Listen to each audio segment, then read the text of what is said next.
and Cromwell Court and Lindell Avenue South, but also includes James Avenue South from 54th to 55th Streets West.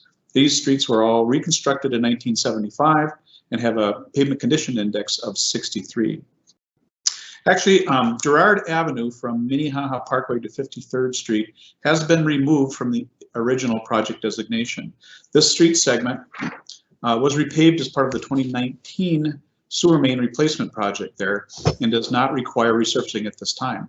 In fact, the formal action to remove this from the designation was consent item number 3 on the consent agenda.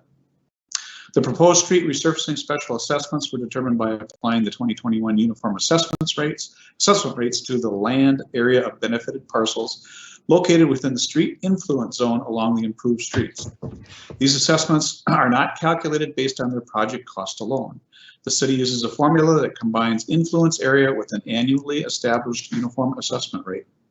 This formula is carefully considered and applied by city staff and is intended to account for and reflect each project's value to the benefited properties. The 2021 resurfacing rates used here are 66 cents per square foot for non-residential properties and 22 cents per square foot for residential properties. The proposed total assessment amount for the Southborough Street resurfacing project is $981,875.01. Individual assessments over $150 would begin collection on 2022 real estate tax statements with interest charge at 2.4%, and assessments of $150 or less would be collected in their entirety on the 2022 real estate tax statements. We did hold a neighborhood meeting on February 24th about this project. There were some 768 invitations mailed, and 6 people attended the virtual meeting. Also, CenterPoint Energy, who has a lot of work to do ahead of our resurfacing work in the neighborhood, was there to talk with the neighbors as well if they had questions. There were really no real interest or real questions raised by the people at that meeting. However, we are aware of, by my count, some 6 letters of objection where people have expressed an interest to object to the assessments here. And I believe there's one person who has said that they may want to talk here. So therefore, our recommendation this afternoon is passage of resolution ordering the work to proceed and adopting special assessment in the amount of $981,875.01 for this project, and passage of resolution requesting the Board of Estimate and Taxation authorizing the city's issuance and sale of assessment bonds in the numbers enumerated. So that's my presentation. We can stand by for questions if there are any. Thank you, Mr. Kennedy. Are there any questions per the staff presentation from committee? I'm not seeing an indication of any. I will then open the public hearing. I see in the chat we have someone signed in. You can hit *6 to unmute, state your name and address for the record, and I will start with Karen Guerin.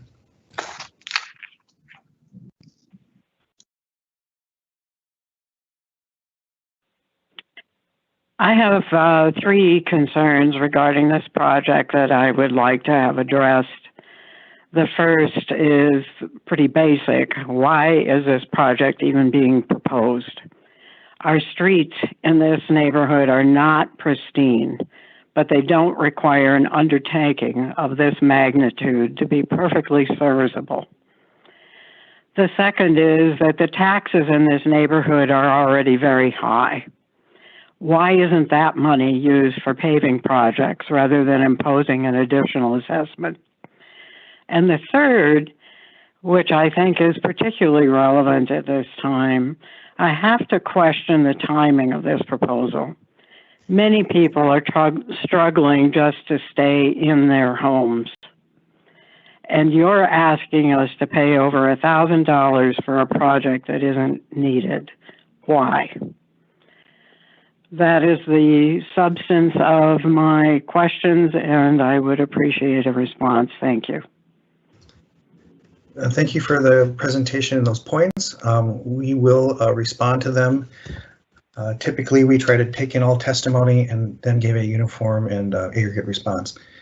The queued. Is there anyone else in the queue or by phone to our recollection?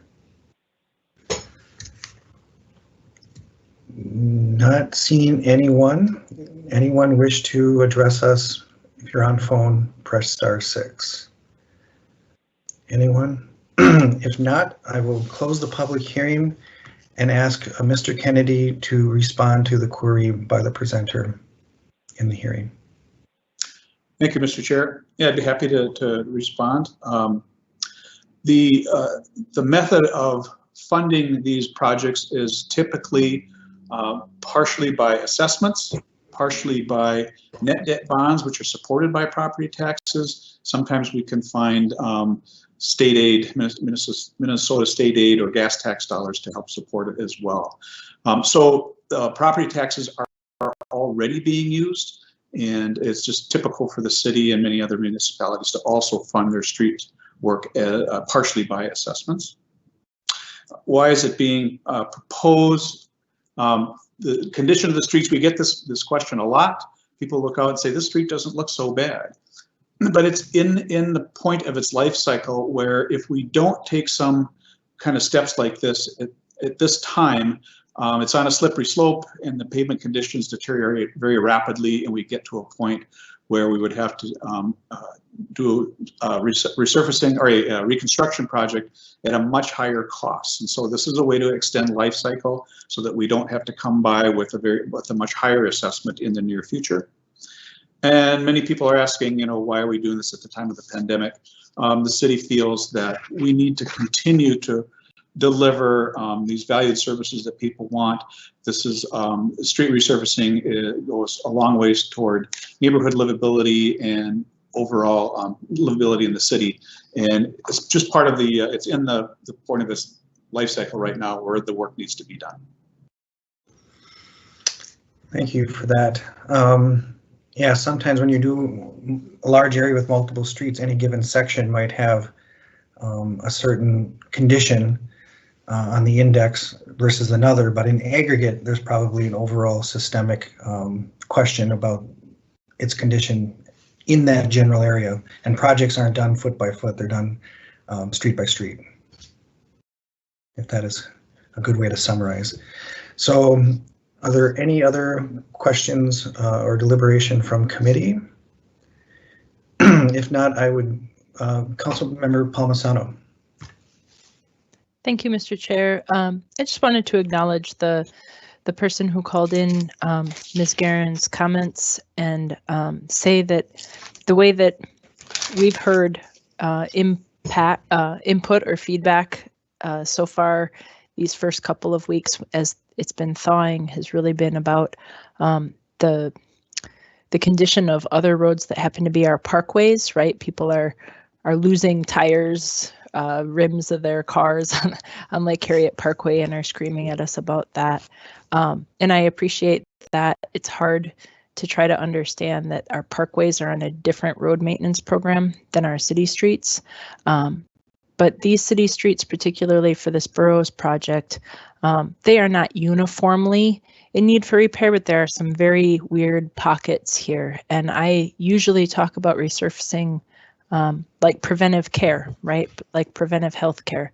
You don't necessarily feel like there's something wrong or there's some kind of emergent need when you go in and get a more regular checkup. And from the aspect of our major public assets and our roads, this is an important thing to do so that we don't have the much more expensive and costly reconstruction needs in this area as quickly. So I just wanted to share that I have heard a lot of feedback and we're working with others, and also express my appreciation to the public works staff who have been working one-on-one about a whole lot of questions from people in this area. So I'm supportive of this and wanted to just acknowledge that.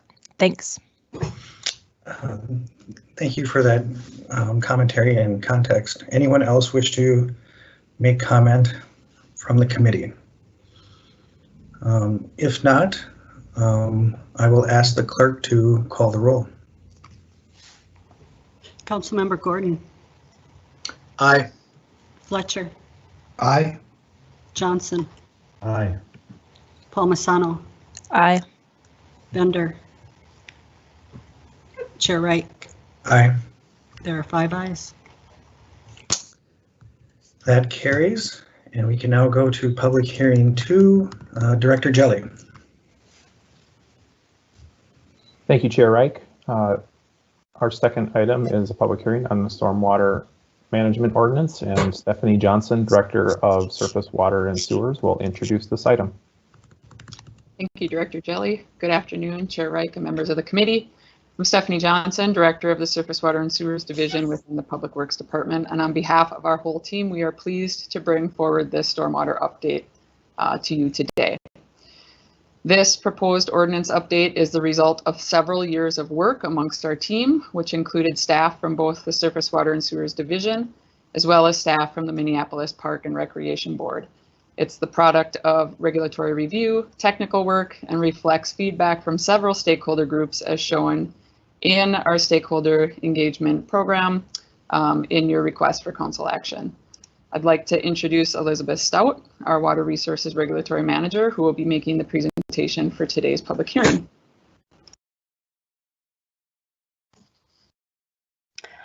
Good afternoon, Chair and Council members. I'm Liz Stout, and I'm the city's Water Resources Manager with Public Works Surface Water and Sewers Division. I'm going to start today by talking about the goals of this ordinance update, the impacts that stormwater has on our city, and the need for stormwater management, the substantial changes to the ordinance, and who they will impact, as well as the next steps and timelines. All right, so the primary goal for this ordinance update was to remain in regulatory compliance with the city's Federal Clean Water Act permit and with local watershed management organization regulations. Staff completed a benchmarking survey of 7 cities across the nation to ensure that our water resource policies were in line with national norms. We also looked at the needs of our system. We wanted to take a data-driven approach to managing flooding, water quality improvements, and climate resiliency as they relate to our stormwater infrastructure. We also wanted to engage a diverse group of internal and external stakeholders in this process. I would especially like to call out the North and South Side Green Zones, the Minneapolis Tree Advisory Committee, and SEAC for all taking the time to learn about this ordinance update and offer comments and suggestions. So the increase in impervious surface with development has a significant impact on our natural systems. We see an increase in stormwater runoff, leading to more chances of flooding, more pollutants running off the land and into our waters, and less groundwater recharge, leading to drinking water shortages in areas that rely on groundwater as their primary source of drinking water. Next slide, please.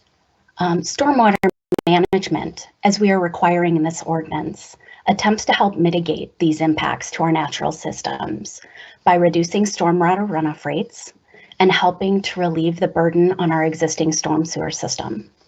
We're requiring stormwater quality practices that remove pollutants from stormwater before they reach our lakes, creeks, and the river.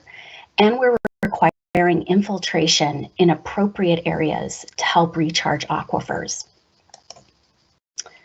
Next slide, please. Here's a summary of the most substantial changes that we're proposing to the ordinance today. First, we're proposing to lower the threshold for applicability from 1 acre to ½ an acre of land disturbance. We are adding a volume reduction standard for projects without restrictions. I'll kind of go into that later. We are removing the exemption for linear or road reconstruction projects, and we're updating language on required notifications, compliance procedures, and owner responsibilities post-construction. The first standard that's changing is that the Stormwater Management Ordinance will now apply to projects that are ½ an acre or greater, as opposed to the existing ordinance that applied to projects 1 acre or greater. For reference, an acre is approximately the size of a football field. Next slide, please.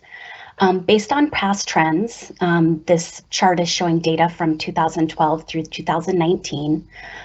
Projects that are greater than an acre and were required to meet the existing stormwater management standard account for approximately 15% of all projects that go through the development review process. We are estimating that this change, by lowering this threshold, will mean that nearly 3 times as many projects will require stormwater management as part of their development approval. And that's the bar in yellow on your screen here is what we're estimating we would have seen given the half-acre threshold. While this isn't a majority of the total projects that are going through the development review process, it is a majority of the land area that's being disturbed for development that will now be required to implement stormwater management on those projects. Next slide, please. The next change is we are proposing to add a volume reduction requirement. Volume reduction requires that stormwater be fully retained on site, either through infiltration into the ground or through some type of reuse. The current ordinance has a requirement to attempt infiltration as much as possible. However, the new ordinance sets an enforceable numeric standard that volume reduction is required on projects. The next change is going to have the biggest impact on city projects. The current ordinance exempts city road reconstruction projects from any stormwater management requirements. The new ordinance is proposing to remove this exemption. This means that as road reconstruction projects are brought through the city process, they will be required to incorporate stormwater management in the form of green infrastructure, underground treatment, or some other type of stormwater management facility. We will be requiring volume reduction, rate control, and water quality management that's consistent with state and watershed management requirements. These standards are a little bit different than what we're applying to private developments. Private developments are required to infiltrate 1.1 inches off of their net impervious on the site. We are requiring 0.55, which is less for these city road reconstruction projects. However, this is consistent with state standards and with state guidance that's coming to us through our permit. This ordinance update is proposed to become effective on January 1st, 2022. Staff is aware that there are some substantial changes in how the city manages development reviews and internal projects. We are planning on working with CPED on a public outreach and engagement campaign to ensure that developers are aware of the new requirements and when they will go into effect. We will be working on updating our technical guidance, what we call our storm and sanitary sewer guide, to account for all of these new requirements. And due to the changes in city projects, we'll be working with other public works staff on training and guidance to make the transition to this ordinance as easy as possible. Another program that we'll be working on updating over the next few months is our Stormwater Utility Credit Program. We've received a lot of useful feedback that we want to make sure is evaluated and incorporated into that program, and we're anticipating bringing that program to the council before the summer. The Stormwater Utility Credit Program works to incentivize stormwater management activities that are outside of the purview of this ordinance. Today, we are recommending the passage of this ordinance amending Title III, Chapter 54 of the Minnesota Code of Ordinances related to air pollution and environmental protection by repealing and replacing Chapter 54 in whole to meet state and federal Clean Water Act requirements. So thank you for your time this afternoon, and I welcome any questions. Are there any questions for the presentation? I'm not seeing any questions. I will then open the public hearing, and I see indication that there's no one in queue. I will check to see if there's anyone not in queue but wishing to address us by pushing *6 if you're on the phone. And star 6. No callers? Okay, so I will close the public hearing, and I see Councilmember Gordon.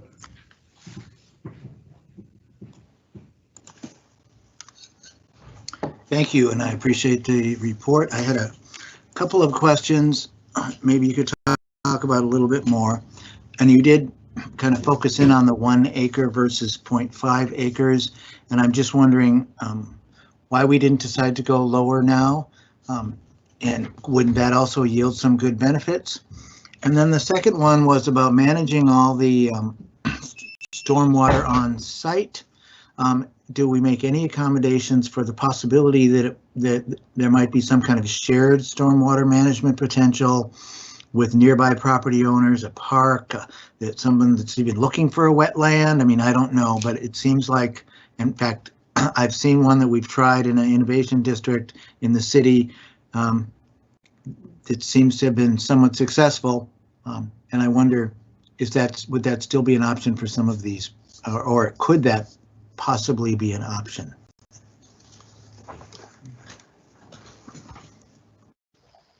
All right.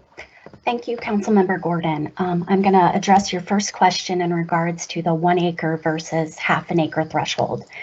And we actually did have a lot of staff discussion, sometimes heated, about this threshold. The same as you mentioned, would going lower produce a greater benefit with our water resources?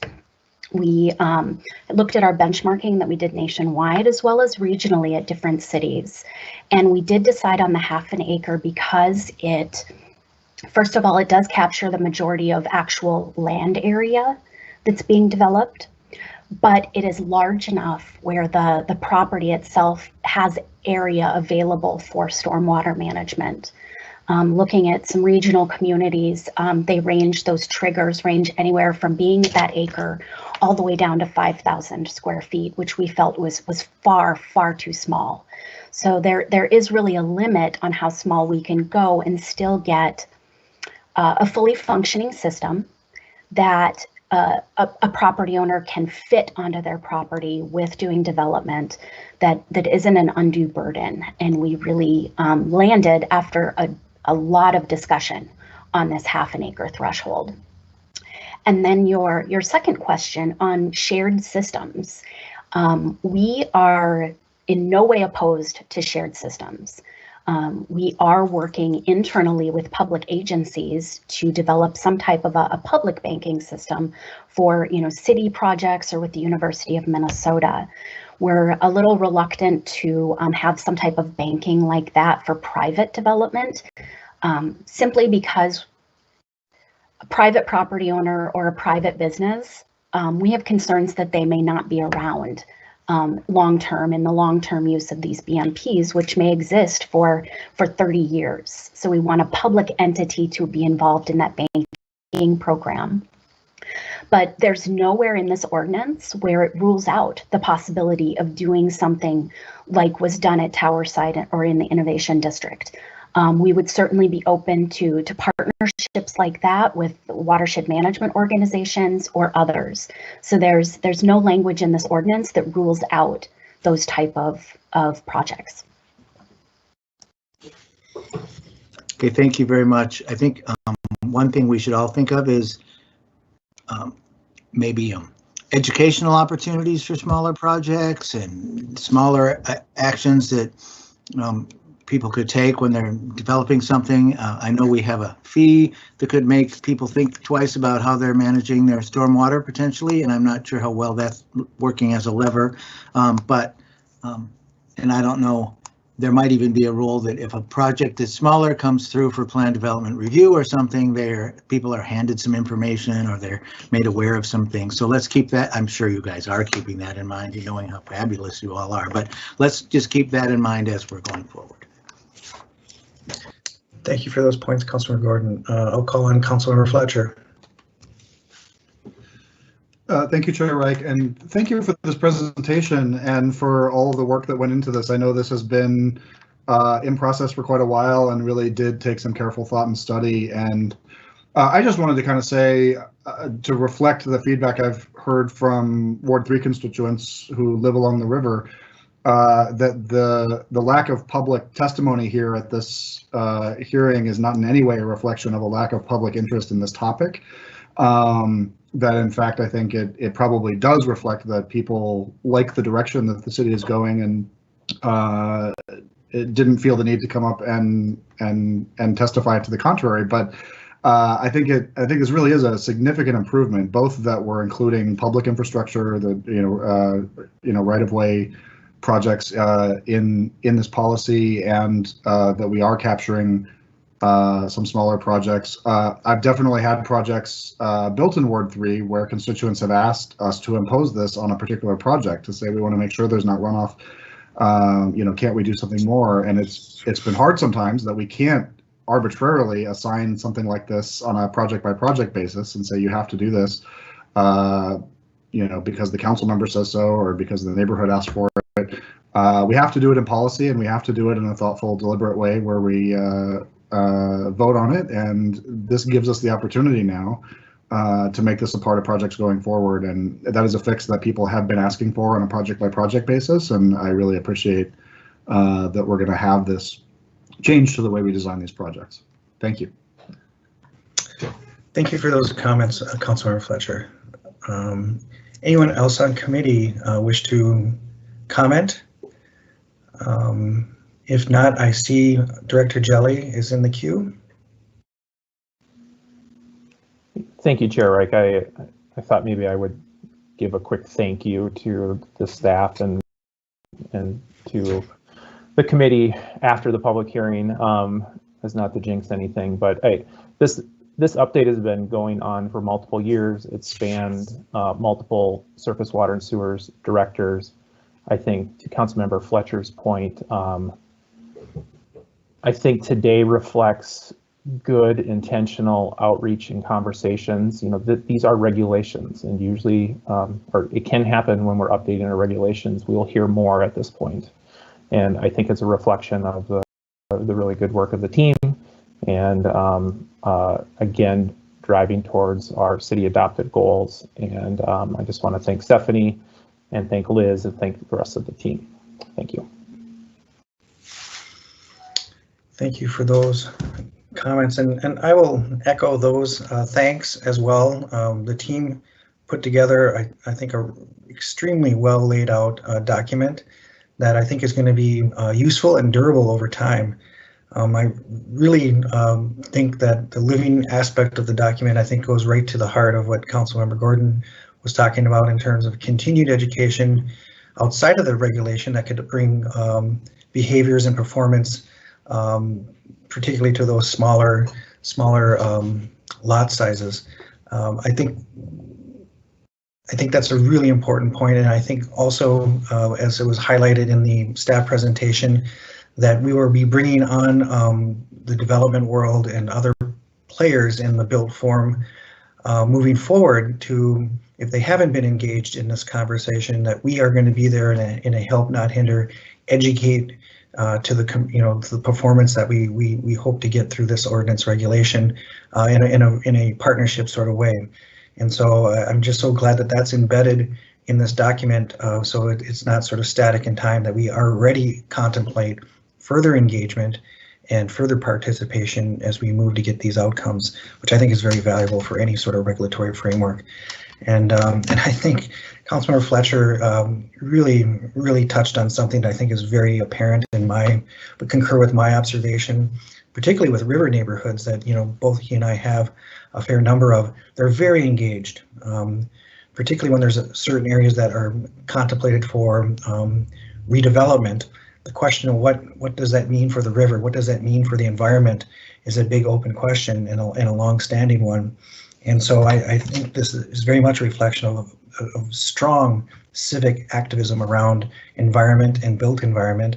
And I believe our staff have been well ensconced in those conversations. And this document, though very comprehensive, very technical, speaks to the many things that I've heard and what Councilmember Fletcher spoke to in terms of our civic concern about the environment, our water quality, and particularly our national treasure, the Mississippi River.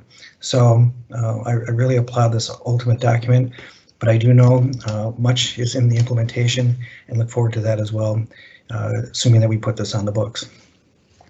Any other comments from committee? If not, I will move this item and ask the clerk to call the roll. Councilmember Gordon, Aye. Fletcher, Aye. Johnson, Aye. Palmisano, Aye. Bender, Chair Reich. Aye. There are 5 ayes. That carries, and we can now go to the discussion part of our agenda. And I will start with discussion item number 10 and give the floor back to Director Jelly. Thank you, Chair Reich. This street design guide summary is a really exciting moment for us, I think. So the street design guide is identified as a key strategy in the recently adopted Transportation Action Plan, and so we're really just excited to be able to share this work. Ethan will get into kind of tying this to the plan itself. I just want to acknowledge that this guide reflects a lot of work and collaboration across city departments, including CPED, and across multiple divisions within Public Works. And I just want to especially thank Ethan Foley and Luke Hansen for their work on this guide. And with that, I will invite Ethan Foley, our Vision Zero Program Coordinator, to present this item. Hello, Chair Reich and members of the committee. Very excited to share a brief overview of what is a lot of detailed content in the street design guide. So next slide, please. So the street design guide is available, first of all, on at sdg.minneapolismn.gov. So one thing you'll see right away is that we wanted to make this guide a little bit more user-friendly and more publicly accessible.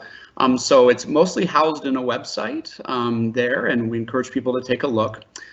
This comes out of, as Director Jelly mentioned, out of the Transportation Action Plan and the design section of that plan. This guide is now informing the planning and design of all future street projects in the city. That includes both like our street reconstruction projects, our street retrofit projects, but also work with agency partners like Hennepin County and MnDOT and private developers on our project development review and utilities as well. This guide is really focused on up to the street layout portion. So like what might come to City Council for approval.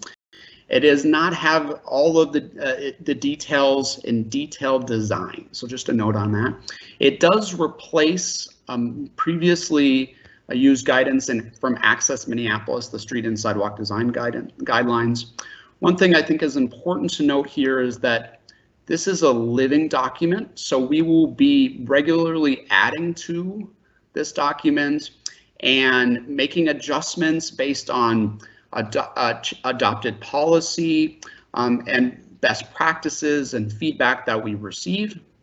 We will be reporting to the committee on future updates to the guide as part of our biennial Transportation Action Plan updates to the council. So just a note on that.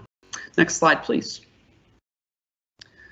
So as mentioned, this comes out of the Transportation Action Plan and many other city adopted policies that really guide the details that you see in this guide. Next slide, please. At the core, we when you think about like how do all of those policies come down and be reflected in the street design guide, I'd boil it down to a few points. So we are really looking within this to further provide benefits for people walking, biking, and taking transit. We're further working to implement Vision Zero and safety improvements, narrowing our streets, supporting traffic calming. We're trying to provide more space for greening street trees and green stormwater infrastructure in line with the presentation that you just heard. And we're looking to provide equitable access across the city. So when we talk, so I want to give a few examples of how this is reflected in some newer guidance that's in the street design guide.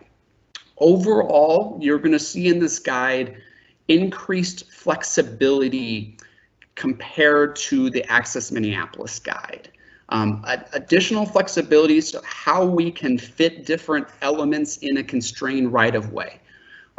We think we can talk about that also when we talk about this guide says, recommends that we only install all ages and abilities bikeways in future street reconstruction projects, and we would no longer recommend installing unprotected bike lanes in street reconstruction projects. That comes out of feedback we've been getting and adopted policy, and is then supported by that increased flexibility that I talked about previously. The same goes for looking to find more ways to provide street trees in more places. So again, using that flexibility to prioritize the elements that policy in the city clearly prioritizes. Some other things that we've added in here is to support pedestrian safety. We're expanding use of raised pedestrian crossings and also bicycle crossings as well. And those are proven safety measure that also helps with supporting safe speeds on our street and aligns with the new speed limits. And we also are, we get into details like how are we making sure that we're providing accessibility in our right of way. So we have more details around detectable edges between places where people are walking and biking on facilities like trails. So new information there. And overall, we've narrowed some streets to reflect adopted policy, especially looking at some of our local residential streets, which we call urban neighborhood streets in the guide, and further providing space for greening and supporting traffic calming. And then finally, you'll see there's detailed guidance in the guide around green stormwater infrastructure. This aligns again with the ordinance that you just heard, and is something we didn't have in our previous Access Minneapolis guide. We're very happy to have. Next slide, please. So this street design guide is a couple years in the making. It was informed by all of the engagement around the Transportation Action Plan. So that included a lot of committee engagement with stakeholders and internally, council member engagement through Policy Advisory Committee and other things, and then broader community engagement around our design topic within the street design guide. So all of that helped to shape what you see in the street design guide. We did specifically have a technical work group of internal and some external stakeholders to really work on the details. And this has gone through a lot of internal review. As you can imagine, there are a lot of details in here. In addition to Luke Hansen, who was mentioned earlier, my colleague, I also want to mention Paul Hudala and Allison Bell, who helped in leading on the green stormwater infrastructure portion of the guide. And then the many other people who shared a lot of work on this. So thank you to them. Next slide, please. So just a quick overview of a couple parts of you'll see in the guide and how it's laid out. So the guide includes two sections. One is street types guidance. This we assign each street in the city to a street type. And then within that, we have a detailed guidance to help inform, say, if we are reconstructing that street. And we also have this interactive street type map, which is going to be very helpful for us internally. That really you can click on any street in the city and get a lot of information about that street, including the guidance that we would use to design it. Next slide, please. Here's an example of a typical cross section that we have included in the guide. For this is just the downtown core street type, but we have these for, and sometimes multiple ones of these for each street type, just providing some common information that helps to provide examples of what these streets might look like. Next slide, please. addition to the street types guidance I just talked about, we also have more detailed design guidance in basically the different parts of a street. So on sidewalks, boulevards and furnishing areas, bikeways, transit stops, roadways, and intersections, we're covering a lot of the details that are necessary as we design the different elements of a street and bring them all together as well.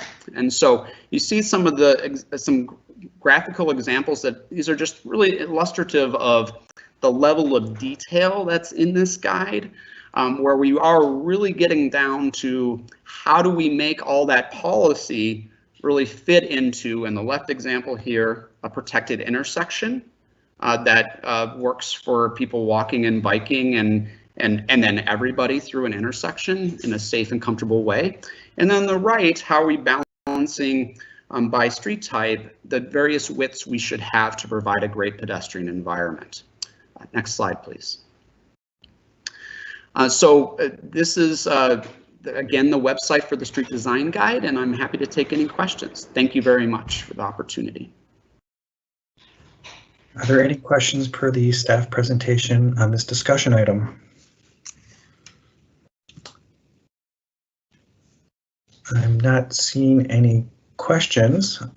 I will make a brief comment from my perspective.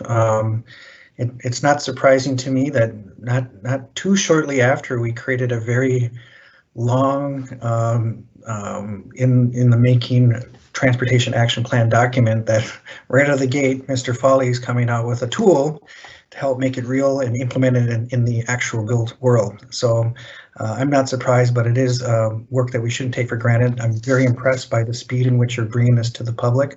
Again, not as a complete recipe for what will be, but I think a really, really potent guiding tool to translate objectives and policy into what gets actually built and the expectations around that. So really, really valuable tool, and I'm just very impressed by the speed by which you delivered the final product at this time. Councilmember Gordon. Thank you, yeah, and I appreciate this and all the work that went into it. I just also noted in the staff report and some other communications that there was a resolution from the Pedestrian Advisory Committee and also one from the Bicycle Advisory Committee. I think the Bicycle Advisory Committee's was pretty narrow and specific, indicating some potential changes that could be made, and the Pedestrian Advisories was broader and was a little bit concerned about us wavering off of our complete streets policy, which of course was very important to me. And I think it should be what's guiding this and has been. So for me and maybe for the public's benefit who paid attention to that, if you could just let us know a little bit what impact those advisory groups had on the report and what next steps might be coming out because of that. Chair Reich and Councilmember Gordon, thank you for the question. So we did go and present a kind of a overview of some of the things we were working towards in September to both the Pedestrian and Bicycle Advisory Committee, and we're very happy to get feedback from them at that time. We've worked to really incorporate quite a bit of their feedback into the street design guide, and I have just in the last couple weeks been back to visit both of the bodies and share the detailed current version of the street design guide, with the recognition that we continue to make updates as well. So I think broadly, to the question about complete streets policy, which I think was a kind of a core thing in both of the committee's comments, is, we've really tried to reflect that very clearly within this guidance, and so you'll see within the typical cross sections and other details in the guidance, really, as I said, working to prioritize benefits for people walking, biking, and taking transit per our complete streets policy, providing additional space within the right-of-way by using that flexibility, by some of the further narrowing of traffic lanes and roadways, and right sizing of parking and other things that are aligned with the complete streets policy. So we are always happy to get additional detailed feedback on ways we can further improve that, but that was a key driver of the creation of this guide. And then I will note that, one of the things we are working on is an update to the complete streets policy. And, you know, that's sort of an example of when that comes through and is ultimately adopted by the city council, then we will be adjusting the street design guide to reflect that updated policy and make changes, substantive changes, line those up if needed as well. So that's a kind of our approach on that. And overall, I think we've worked to try to address a lot of the comments that we were able to in terms of this technical document. Some comments are a bit more on the policy side and outside the realm of the street design guide technical document, but I feel pretty good about how we've been able to address their comments, and I think we had positive visits in the last 2 weeks to both bodies, and very happy to continue working with them. You have anything additional, Councilmember Gordon? No, just thank you for that added information. I really appreciate it. Super. Anyone else have questions for Mr. Foley? Seeing none, thanks for those explanations in response to Councilmember Gordon's query. I'm glad that the process will be iterative with some of our key stakeholders and groups that advise us.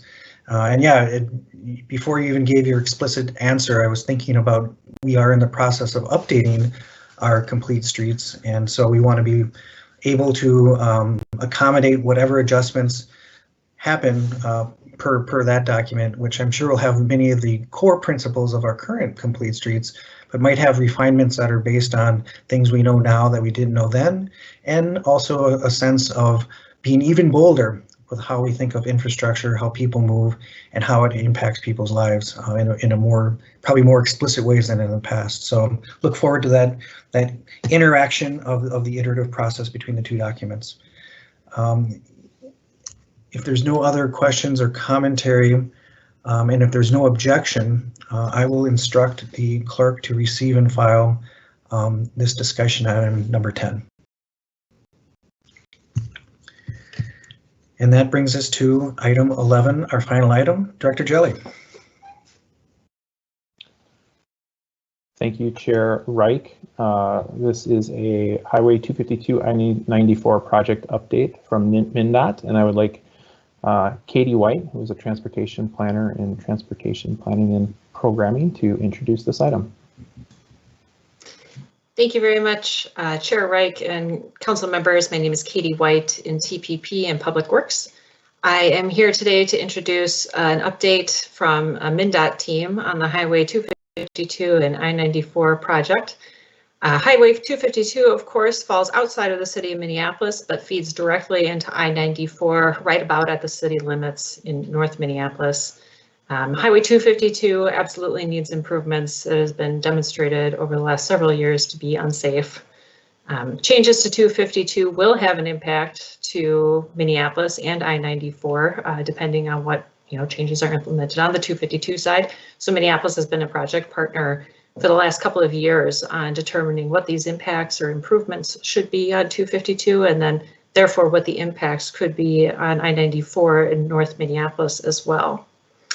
MnDOT is currently embarking on a heightened, strict scrutiny of understanding of what the data collection and engagement needs to be to help come up with that outcome. What should the future of 252 be, and therefore what impacts could we expect to see on I-94 in North Minneapolis? And this is called an environmental impact statement, this heightened level of analysis and study. So the presentation today will be explaining the background of what an EIS is and what the decision points will be and where the city is going to be involved over the next several years. And this will all come out in their presentation. I want to acknowledge, of course, that I-94 through North Minneapolis is primarily in the purview of wards 4 and 5, who do not sit on this committee. We have briefed those council members individually in advance of today's presentation at TPW. And so I want you all to be aware that they are aware of this work in the presentation today. So with that, I'll turn it over to Jerome Adams from MnDOT. Thank you.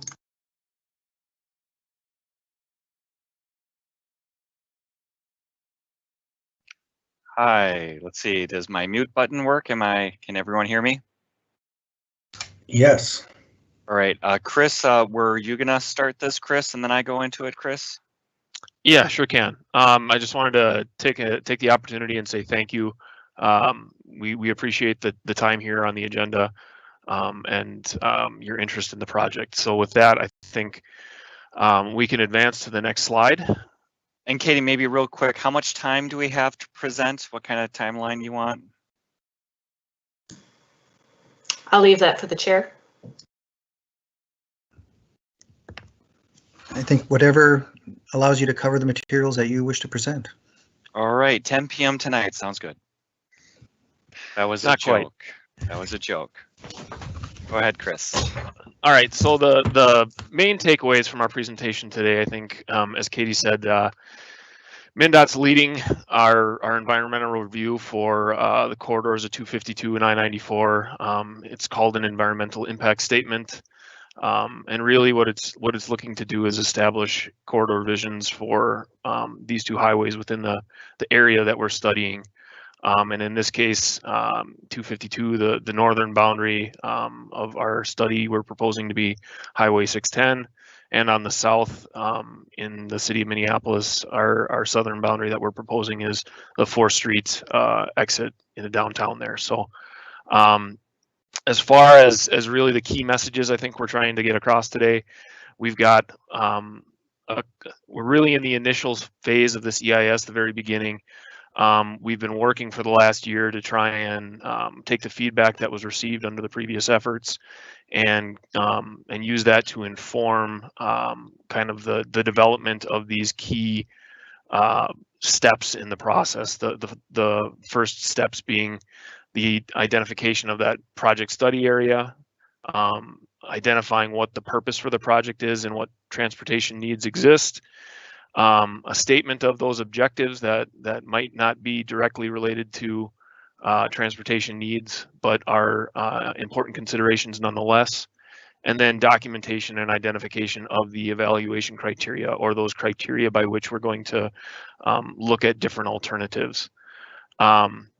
With that, I'm going to hand it off to my colleague Jerome, and we can advance the slide and we'll get into some of the project specifics.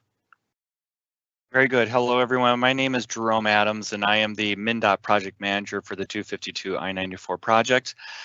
This is an abbreviated presentation, and so we're trying to respect your time. And chair and committee members, we definitely want to know if you have questions that we can answer. We do have much more information. So I'll kind of go along promptly here. So this is kind of the overall schedule, and right away on this schedule, if you see in the kind of the bottom right orange box, this process for this EIS will take us to the summer of 2024. So some of the things that we've heard in the past is that MnDOT's made the decisions already and stuff like that, and I want to be very clear that the process and the schedule does not show that. We have a process where we're in purpose and need now. We move into scoping decision document, draft EIS, and final EIS, and that concludes in 2024. So what are these process steps? So again, in the last 2 years, we have heard from the community, both in Brooklyn Center and Brooklyn Park, as well as Minneapolis. And we have updated the purpose and need. One of those comments was about looking at BRT on the corridor. And so we've updated the purpose and need to reflect that, and we'll be releasing that for comment very quick here in the next month or so. So schedule-wise, what happens then is for the rest of 2021, we do a process called the scoping decision document. That process is where we list all the alternatives that we should consider as part of the project. So that it's a critical process, and we'll want to make sure that we're checking in with Minneapolis and that we're considering the correct alternatives. Then we move into the draft EIS. That is that period when we're actually comparing the alternatives to the no build with the goal of selecting a preferred option. That concludes with the final EIS and the record of decision, where hopefully in that stage we're able to respond to all comments, and hopefully we're able to reach a conclusion that we have a viable project with public support. Shall we go to the next slide, please? So here's the purpose and need timeline. All right. Oh, I'm just looking at something just in the screen here. The purpose and need is derived from existing and anticipated transportation problems within the project study area. The core elements of the purpose and need as defined by the ES process have evolved over time dating back to the mid-2000s. It is an essential step in developing project alternatives to consider for improvement. Defining the issues and the reasons for the project focuses things for stakeholders, officials, the public to consider as a range of project alternatives is developed. And, I want to point out here that, the purpose and need document is a 20-page document with appendices. So again, this presentation is just going to give a really quick overview, but there is a much larger document with more detail. Just looking at the slide here again. All right, let's go to the next slide, please. All right, so we have the draft purpose and need, the draft purpose statement here. The purpose of the Highway 252 I-94 project is to improve the safe and reliable movement of people and goods across multiple modes on and across Highway 252 and I-94 between Highway 610 and 4th Street North in Minneapolis. And that's that broad statement. If we can go to the next slide, please. And again, this slide summarizes the needs. And again, we have a 20-page document that explains these needs in more detail. So in general, we're here because of vehicle safety. Now, as Katie pointed out, a lot of that is driven by 252. The signals on 252 are causing a lot of crashes, and there are deaths on 252, both deaths in vehicles as well as pedestrian deaths. On I-94, we don't have really a crash problem that's greater than the state average or the metro average, and we don't have deaths really occurring on I-94. But safety is always a concern. And then we have vehicle mobility.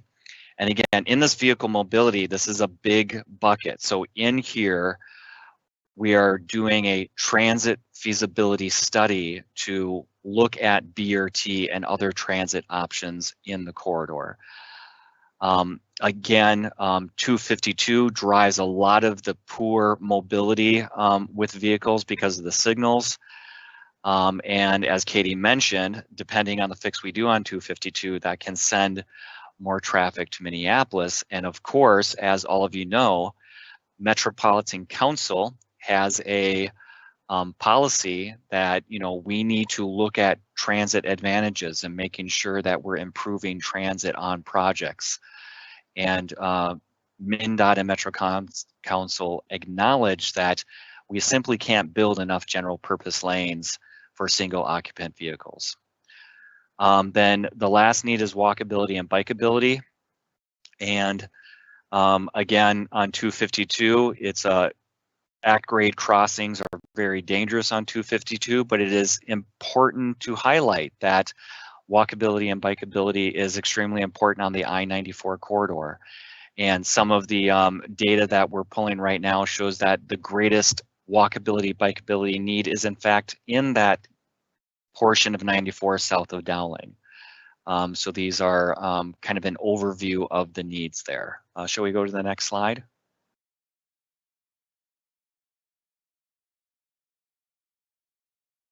All right, so then we have project objectives. Broad project objectives have been identified for the Highway 252 and 94 project that are both transportation and community related. The project objectives reflect what has been heard through past community outreach and thus what is important to a broad cross-section of people, and they provide context as the project progresses.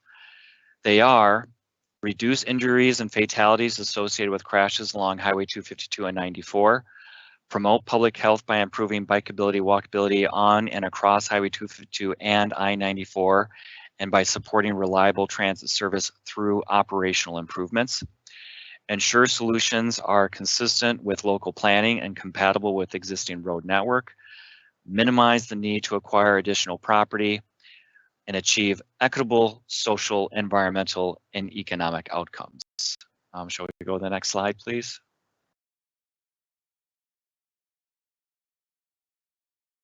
All right, evaluation criteria. What are evaluation criteria? They measure benefit and impact of proposed project elements, analyze and compare project alternatives to the no-build alternative. In general, we ask a question: how well does the potential project address project needs, considerations, and objectives? Shall we go to the next slide, please?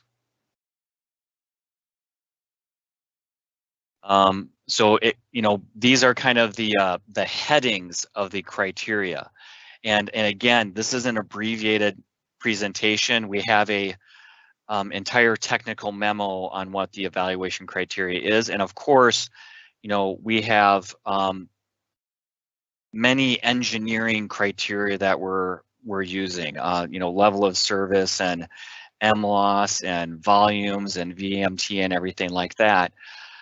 Those are all technical and engineering oriented. We have to make sure that as we go through the alternatives and we work with the public, that we turn all that engineering language into plain language. And we think one of the approaches we're going to do that is through showing the criteria through questions that we're asking. So the broad categories that these criteria are in is we will be looking at vehicle safety, we'll be looking at vehicle mobility, walkability and bikeability, transit, and of course the social, economic, and environmental criteria. Next slide, please. And Chris, this slide is up for you. Yeah, thanks, Jerome. So one of the things we heard from in our engagement work and the feedback that we got from agency partners as well is that there's a real question out there about how transportation investment and health intersect. And as we were looking at our processes, we really wanted to find a venue to have that conversation. And so we've implemented this effort that we're terming equity and health assessment as a venue or a place to have those discussions with the community about health and transportation. And we're folding in the equity aspect here. MnDOT's developed an equity lens framework. Really, it's a list of questions that help frame in our minds and put our minds in the right place to evaluate and make sure that any action that we're taking, in this case, the health assessment, we can clearly see are there disproportionate effects? Are those effects affecting underrepresented communities or marginalized communities, social disparities, things like that? So it's a way to focus us in our efforts in ensuring that we're not having a disproportionate or negative effect on any of these communities. And so we're bringing that to bear on this health assessment, this question of how does transportation and health come together, and focusing us on questions that the community might have, that are there health issues associated with transportation that we should be looking at in our decision making. Next slide, please. So it's really a three-phased approach here. Basically, starting out, we want to make sure that we understand baseline conditions and how the highway that exists today is affecting people, but then taking the next step and working with the community to identify what are these issues that exist, and how can we put a metric to those, and how can we develop and prioritize those metrics so we can understand what the issues are, and then take that the next step and assess and inform our project. Next slide, please.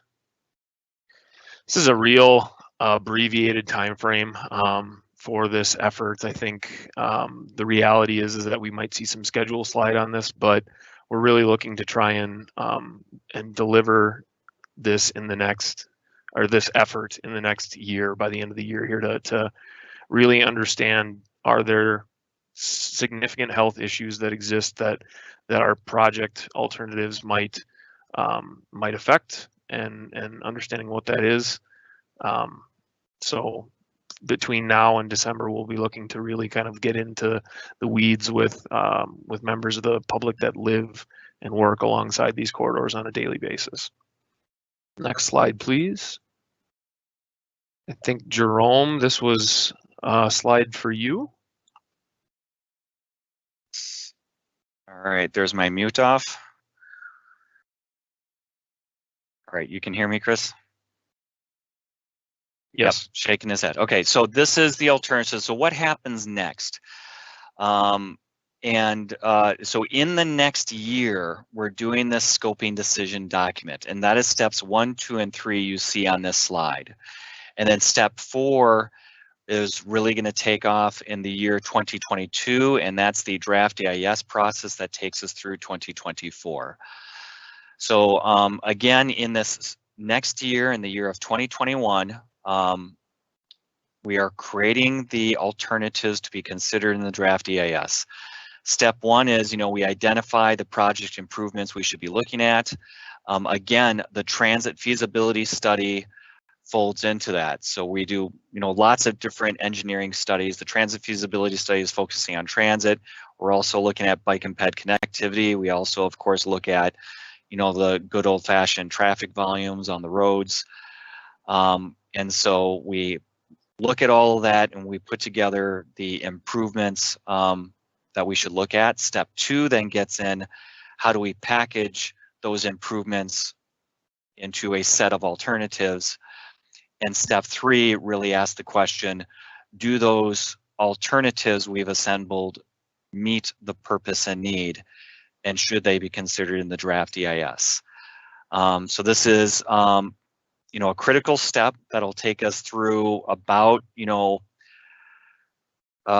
around March to May of 2022 to make sure that we're looking at the right alternatives. And so that's what we will be working with Minneapolis on for the next year.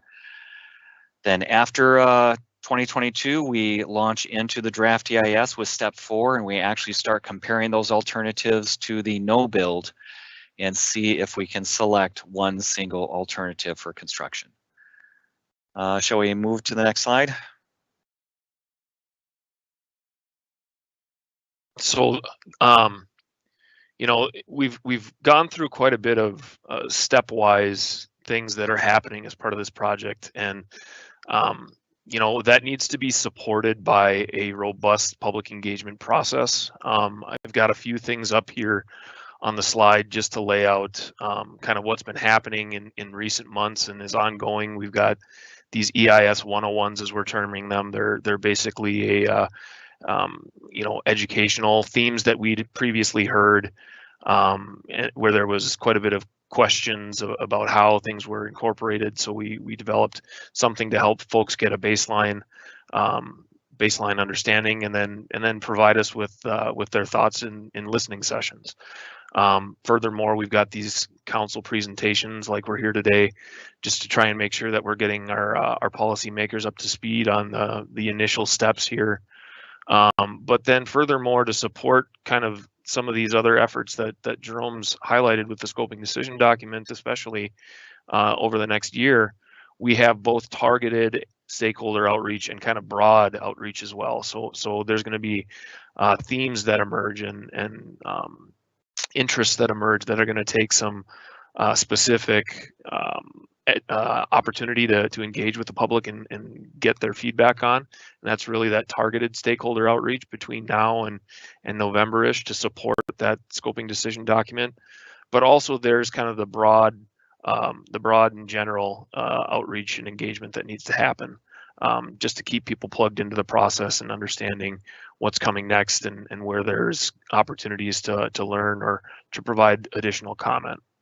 And then obviously we all have, all of our agencies have project websites, and we need to just continue to keep that information fresh and getting email updates out to folks who've expressed interest in receiving those.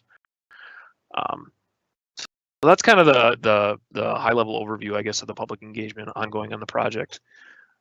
Next slide, please. This is our conclusion slide here, where we just, we list the project website and provide opportunities for folks to stay connected. But with that, I think our presentation is concluded.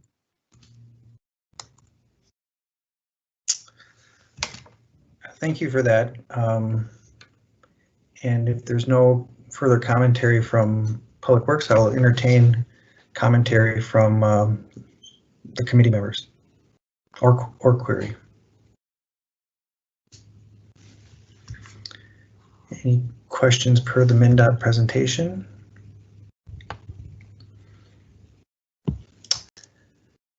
Seeing none, obviously this is going to be a long and ongoing process, but I do take note of the considerable amount of emphasis on community engagement through the many stages. That there should be no one ultimate stage, there should be multiple stages, and each should be iterative and influential to the next stage. And it seems that's the spirit in which you're proceeding. And also I would say to committee members and to people who might be stakeholders that take an interest in this in your wards or broadly, that we do have staff that can play a liaison role with MnDOT on a very flexible way, so we can keep that sort of open door policy through that medium. And yeah, I guess this will not be the last engagement with DOT and the city of Minneapolis as this process proceeds. And if there's no further objection from the committee, I will instruct the clerk to receive and file this item. Thank our Public Works staff from Minneapolis for setting this up, and thank the presenters from MnDOT for being so thorough in your highlight of a very in-depth project overview. And seeing no further business before us as a committee, and with no further objection, I will adjourn this particular meeting and thank everyone for their participation.